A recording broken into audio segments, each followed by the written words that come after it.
저번 편 기억하십니까? 우루 제3왕조가 만들어낸 발라 시스템. 경제로 도시들을 묶고 12만 개의 점토판으로 모든 걸 기록하고 표준화된 단위로 전국을 연결하고 법전으로 사람들의 신뢰를 얻고 이 나라는 너무 잘 돌아가기 시작했습니다. 그런데 너무 잘 돌아가서 망했다고 했었잖아요. 오늘 그 답 드릴게요. 근데 답을 드리기 전에 먼저 확인할 게 하나 있어요. 이 나라가 진짜로 완벽하게 돌아갔는지 그 증거를 먼저 봐야 합니다. 우루 제3왕조는 약 100년 동안 유지됐어요. 180년 버텼다가 무너진 아카드 제국보다는 짧죠. 하지만 특별한 게 있어요. 역사 기록에 우루 제3왕조 시기에 내부 반란 기록이 거의 없습니다. 아카드는 왕이 바뀔 때마다 동시다발로 반란이 터졌잖아요. 우루크 라가시, 아답, 우리가 저번 편들에서 다 봤었죠? 근데 우루는 그게 없었어요. 왜 반란이 없었냐? 학자들이 크게 4가지로 분석합니다. 오늘은 이 4가지를 하나씩 뜯어볼 거예요. 첫 번째, 피로의 심리. 한번 상상해 보세요. 아카드 제국 180년, 구티인의 지배 100년. 그 긴 세월 동안 이 땅 사람들이 겪은 게 뭐냐 하면 반란이 일어나고 진압, 그런데 또 반란, 또 진압, 전쟁하고 기근이 오고 또 전쟁, 또 기근. 끝이 없는 혼란의 연속이었어요. 그러다가 갑자기 안정적인 나라가 들어섰습니다. 세금은 공정하게 거치고 법이 나를 보호하고 내일 밥 걱정을 안 해도 된다. 이 상황에서 반란을 일으킬 사람이 얼마나 되겠어요? 그냥 살자. 예전보다는 좋아졌잖아가 된 거예요. 그 마음 이해해. 땡볕에 힘들게 걷다가 그늘 밑에 들어가니 떠나기가 싫지. 맞아요. 근데 이 가설만으로는 부족해요. 심리적 피로는 세대가 지나면 사라지거든요. 직접 혼란을 겪지 않은 자식 세대, 손자 세대는 다를 수 있으니까. 그러면 그 세대에 반란이 없었던 이유는 다른 데서 찾아야 해요. 그래서 두 번째, 경제적 의존. 이게 학자들이 가장 강력한 안정 기제로 꼽는 이유예요. 반란 시스템 안에 들어온 도시는 시스템 밖으로 나가는 게 불가능합니다. 반란을 일으켜서 시스템을 탈출하는 순간 그 도시가 자기 도시에서 못 만드는 것들이 싹 끊겨요. 객가 마을은 밀이 없어요. 곡창지대는 고기가 없고요. 국가 재분배망에서 이탈하면 결핍이 발생하는 겁니다. 반란의 비용이 생존 포기랑 같아지는 구조예요. 군대 안 보내도 알아서 못 버팁니다. 그러니까 반란을 일으키는 게 경제적 자살이 되는 거잖아요. 정확해요. 요즘으로 치면 약간 이런 느낌입니다. 부모님 집에서 살 때는 밥도 나오고 공과금 걱정도 덜하고 아프면 어느 정도 기대는 곳이 있잖아요. 근데 독립하는 순간 월세, 식비, 생활비 다 혼자 감당해야 해요. 자유는 생기죠. 근데 동시에 삶의 난이도가 확 올라갑니다. 그래서 집이 답답해도 쉽게 못 나가는 사람이 많잖아요. 우루 제3왕조의 도시들도 비슷했어요. 반란 시스템 안에 있으면 먹고 사는 건 돌아가는데 밖으로 나가는 순간 그 안전망이 끊겨버리는 겁니다. 세 번째, 종교와 문화 통치. 슐기 왕 때부터 왕의 신격화가 본격적으로 도입돼요. 나람신도 신격화를 했는데 왜 나람신은 반란이 계속 터졌냐? 방법이 달랐거든요. 나람신은 그냥 선언했어요. 나는 신이다. 선언만 하면 믿냐고요? 안 믿죠. 그래서 슐기는 여기에 문화를 얹습니다. 왕을 찬양하는 노래를 만들어요. 그리고 이 노래를 제국 전역 학교 교육 과정에 집어넣습니다. 아이들이 글자를 배우면서 자연스럽게 왕을 찬양하는 문장을 따랐어요. 슐기 왕은 강하고 지혜롭고 신들이 사랑하는 분이다. 이걸 매일 쓰고 읽고 외우면서 자라면 성인이 됐을 때 그냥 당연한 세계관이 돼버려요. 반항할 생각 자체가 잘 안 드는 거죠. 그리고 슐기가 또 한 가지를 했는데 직접 달리기 선수라고 선언하고 하루에 300km를 달렸다는 기록을 남겨요. 지금으로 치면 마라톤 코스 7개를 하루에 뛴 겁니다. 물론 사실일 리가 없어요. 근데 이 기록이 비문으로 새겨지고 노래로 불리고 학교에서 가르쳐지는 거예요. 우리 왕은 신처럼 강하다. 이 이미지가 사람들 머릿속에 박히는 겁니다. 선전이에요. 완벽하게 설계된 이미지 전략. 신격화가 아니라 교육으로 내면에 심은 겁니다. 무서운 교육이네. 근데 솔직히 요즘도 그런 거 없다고 할 수 없잖여. 있죠. 사실 우리는 북한 같은 나라를 보면서 이런 생각 많이 하잖아요. 요즘 시대에 저걸 진짜 믿는다고? 어떻게 사람을 신처럼 믿을 수가 있지? 근데 그걸 단순히 사람들이 멍청해서라고 설명하면 오히려 중요한 걸 놓치게 됩니다. 진짜 무서운 건 사람은 어릴 때부터 반복해서 보고 듣고 배우는 걸 점점 당연한 세계로 받아들인다는 거예요. 학교에서 배우고 노래로 듣고 벽에 걸린 그림을 보고 주변 모든 사람이 같은 말을 하면 그 세계 안에서 자란 사람한테는 그게 그냥 현실이 되는 겁니다. 우르 제3왕조도 똑같았어요. 슐기를 신처럼 믿게 만든 게 단순한 강함만이 아니었습니다. 교육, 문화, 반복, 사람 머릿속에 세계관 자체를 심어버린 거예요. 그리고 여기서 더 무서운 질문이 하나 남습니다. 그러면 우리는 정말 그런 영향에서 완전히 자유로운가? 어느 나라든 교과서가 있고 뉴스가 있고 광고가 있고 사회가 반복해서 보여주는 정상적인 삶의 이미지가 있어요. 그리고 지금은 거기에 알고리즘까지 생겼죠. 알고리즘은 내가 좋아할 만한 걸 계속 보여줍니다. 처음엔 편하죠. 근데 같은 생각, 같은 취향, 같은 시선만 계속 보다 보면 사람은 점점 그 세계가 현실의 전부라고 느끼기 시작해요. 사람은 자기가 스스로 판단한다고 생각하지만 사실은 아주 오랜 시간 반복해서 노출된 환경 속에서 생각하는 경우가 많거든요.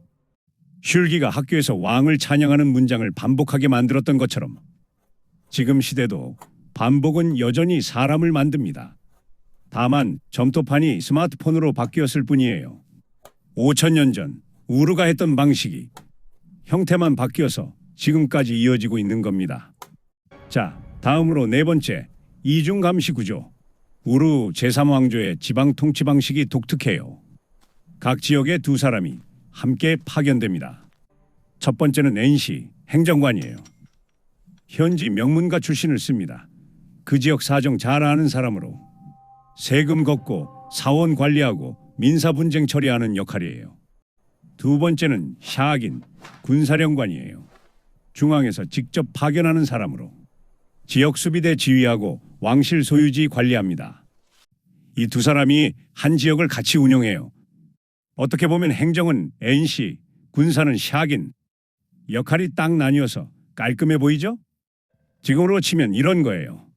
한 지사가 있는 회사 지점에 지점장은 본사 출신이 아닌 지역 사람이 해요. 지역 인맥으로 영업하고 지역 문화를 잘 아니까.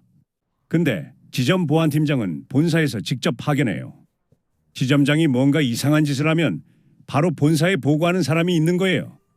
근데 또 보안팀장 입장에서도 완전히 자유롭지가 않습니다. 예산 협조도 받아야 하고 지역 운영 지원도 지점장이 쥐고 있거든요. 지점장은 보안팀장의 인사평가나 성과에도 영향을 줄 수 있고 보안팀장은 본사 직통보고 권한이 있어요. 서로 견제하게 만들어 놓은 겁니다. 이게 NC와 샤긴의 관계예요. 그러면 사이좋게 일하면 되는 거 아닌가요? 사이가 좋으면 안 돼요. 이 구조의 핵심이 바로 거기 있거든요. NC는 행정권이 있지만 군대가 없어요. 반란을 일으키고 싶어도 군대가 없으니까 못해요. 샤기는 군대가 있지만 식량과 물자 보급은 NC 손에 달려 있어요.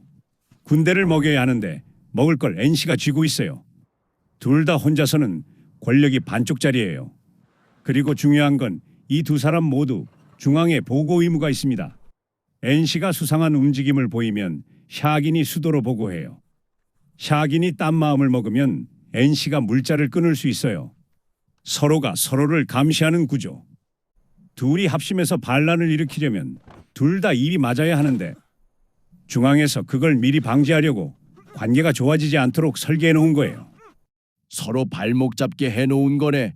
영리하긴 헌데 같이 일하는 입장에선 피곤하겠다. 피곤하죠. 근데 효과는 있었습니다. 이 네 가지 필요한 민심, 경제적 의존, 문화 통치, 이중 감시 이것들이 동시에 작동하는 나라. 네 가지가 각각 따로 있었으면 하나씩 뚫렸을 거예요. 근데 이게 동시에 서로를 보완하면서 작동했습니다. 반란을 일으키려면 네 가지를 동시에 뚫어야 하는데 그게 가능한 세력이 없었던 거예요. 100년 동안 내부에서 무너지지 않은 이유입니다. 그러면 이렇게 완벽한데 대체 왜 무너진 거예요? 위기는 바깥에서 먼저 왔어요. 그리고 안에서 균열이 발생합니다. 그럼 바깥 이야기부터 할게요. 서쪽에서 아모리인이 밀려오기 시작합니다. 시리아 사막 쪽에서 내려온 반유목 집단이에요. 이 사람들이 우르 제3왕교를 처음부터 정면으로 친 건 아니에요. 경계를 두드리고 마을을 약탈하고 도망갔다가 다시 오는 겁니다.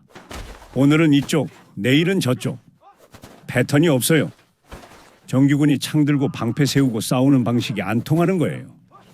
그리고 이 사람들의 진짜 무서운 점이 뭐냐면 전멸시켜도 끝이 없다는 겁니다.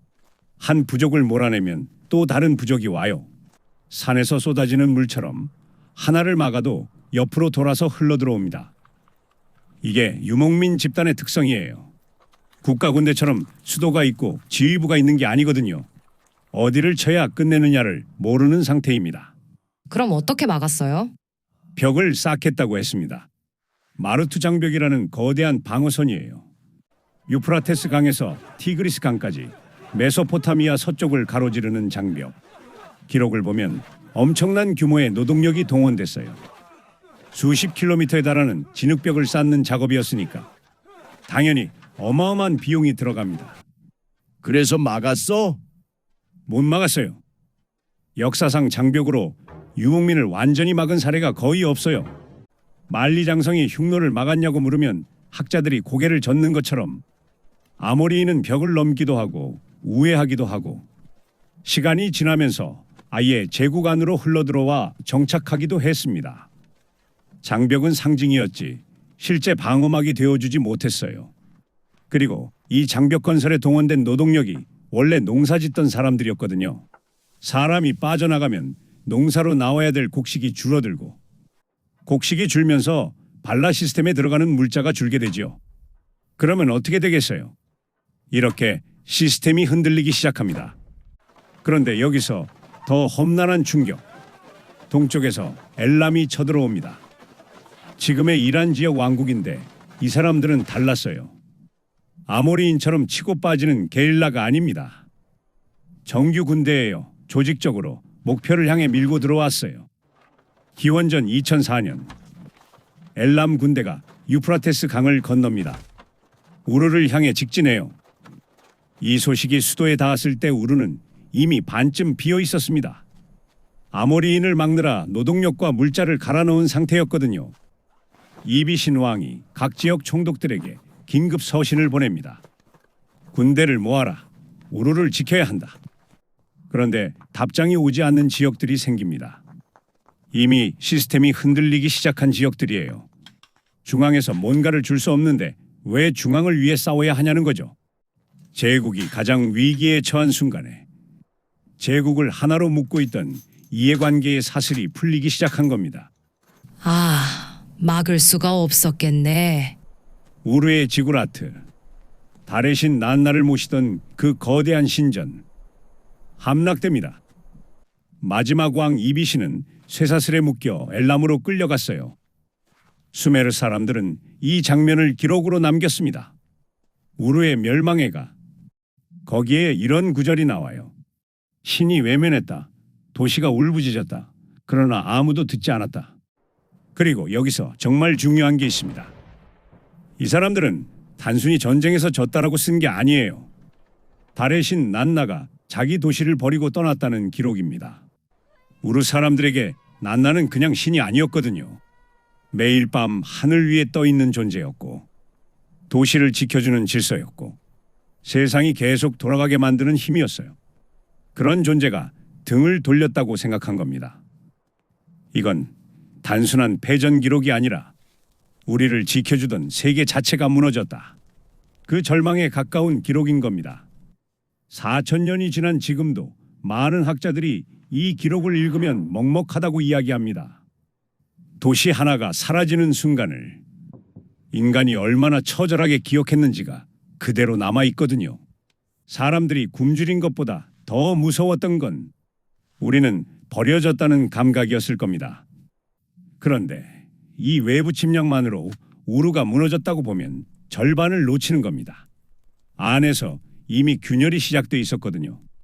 여기서 발라 시스템의 진짜 약점이 드러납니다. 이 시스템의 가장 큰 강점이 뭐였습니까? 상호 의존이에요. 곡창지대는 곡물을 보내고 객가 지역은 생선과 소금을 보내고 목축 지역은 가축과 가죽을 보냅니다. 각 지역이 자기 혼자서는 부족한 걸 서로 연결되면서 메워주는 구조였어요. 평상시에는 엄청 효율적이죠. 근데 바로 그 강점이 위기가 오자 약점으로 바뀌기 시작합니다. 너무 촘촘하게 연결돼 있었거든요. 한 지역이 흔들리면 그 충격이 바로 다른 지역으로 전달돼요. 곡물이 줄면 재분배가 흔들리고 재분배가 흔들리면 다른 지역 물품도 줄어들고 그러면 또 다른 지역 공급이 무너집니다. 마치 도미노처럼요. 잘 돌아갈 때는 누구보다 강한 시스템인데 한 고리가 끊어지는 순간 전체가 같이 무너지기 시작한 겁니다. 아, 아무리 막으려고 사람을 데려가니까 농사를 못 지으면서 시작된 거네요. 그렇죠. 그 지역에서 올라와야 할 곡물이 줄었어요. 곡물이 줄면 중앙 재분배가 줄고 중앙 재분배가 줄면 다른 지역이 받아야 할 걸 못 받아요. 못 받는 지역은 자기 생산에만 집중하기 시작하고 그러면 또 다른 곳에 보낼 물자가 줄어들어요. 그리고 이비신 왕 시절에 실제 기록도 남아 있습니다. 곡물 가격을 보면 즉위 초기에는 은 1세켈로 보리 300리터를 살 수 있었어요.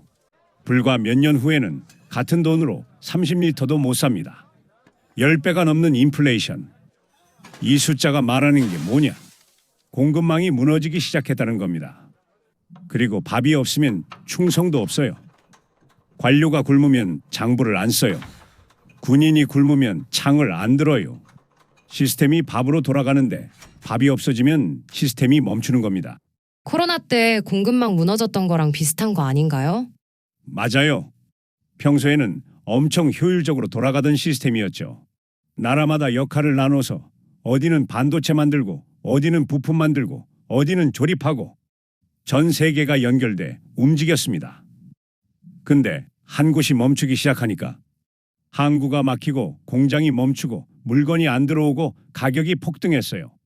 우루 제3왕조도 비슷했습니다. 너무 잘 연결돼 있었기 때문에 오히려 충격이 오자 전체가 같이 흔들린 거예요. 그리고 공급망이 흔들리면 어떻게 됩니까? 지방 총독들이 중앙 말을 안 듣기 시작해요. 어차피 중앙도 못 챙겨주는 상황이 됐으니까 내가 알아서 살아야지.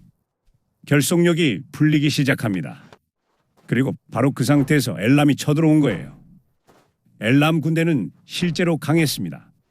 조직된 정규군이었고 우르를 정면으로 밀어붙일 힘이 있었어요. 근데 문제는 그때의 우르가 이미 오래 버틸 체력이 남아있지 않았다는 겁니다. 노동력도 소모됐고 물자도 부족했고 지방의 협조도 흔들리고 있었어요. 그러니까 엘람의 공격을 막아낼 힘이 이미 안에서부터 빠져나가고 없었던 거예요. 아모리인은 당장 나라를 끝낼 정도는 아니었는데 안막자니 모기가 귓가에서 윙윙거리듯이 짜증나서 그거 막는다고 체력을 다 써버린 거네. 맞습니다. 그래서 발라 시스템의 비극이 이거예요.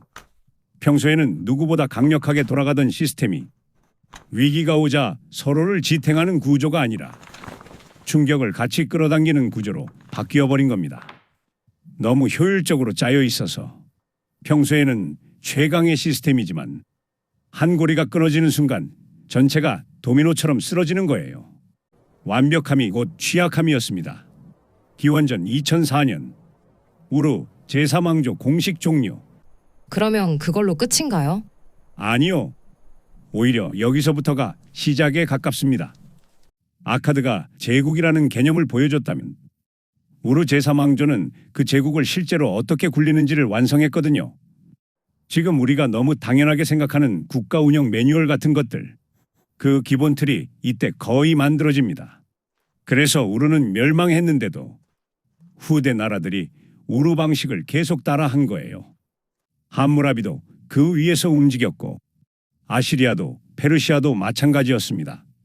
제국은 무너졌는데 제국을 움직이는 기술은 살아남은 겁니다. 사람은 가도 남겨놓은 것은 있는 거네. 그게 문명이 하는 일입니다. 왕은 사라지고 도시는 무너지고 제국은 끝나요. 근데 사람이 남긴 방식은 남습니다. 기록하는 법, 세금을 걷는 법, 거래를 증명하는 법, 법으로 분쟁을 해결하는 법. 그냥 오늘 자기 일을 했을 뿐이에요. 근데 그 기록들이 쌓이고 쌓이고 또 쌓여서 지금 우리가 쓰는 계약서, 영수증, 공증서류가 됐습니다. 그리고 단지 서류만 남은 게 아니에요. 어디에서 물건이 만들어지고 어디로 이동하고 누가 보관하고 누가 가져다 주는지 사람과 물자를 연결하는 방식 자체가 계속 발전해 온 겁니다. 우르의 관료들이 점토판으로 관리하던 재분배망이 지금은 서버와 데이터로 움직이는 거예요. 보이지 않을 뿐이지. 현대 사회도 거대한 공급망 위에서 돌아갑니다. 이제 배달앱 시킬 때마다 괜히 생각날 것 같은데요.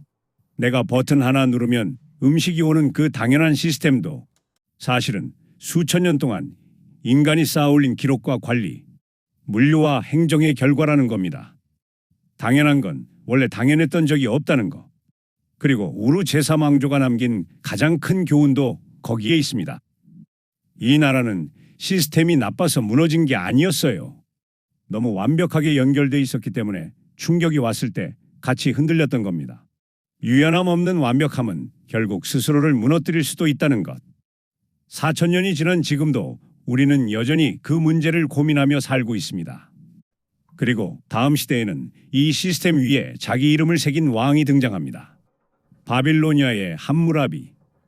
그런데 엘람이라는 국가에 대해서 궁금하지 않나요? 우르를 무너뜨린 엘람. 우리는 보통 이들을 외부 침략자로 기억합니다. 근데 재미있는 건 엘람 역시 메소포타미아 못지않게 오래된 문명이었다는 거예요. 수메르가 도시를 만들고 있을 때 동쪽이란 고원에서도 또 다른 문명이 자라고 있었습니다. 문명은 한 곳에서만 피어난 게 아니었어요. 다음 이야기에서는 우르를 무너뜨린 나라 엘람에 대해 이야기해 보겠습니다. 다음 편에서 뵙겠습니다.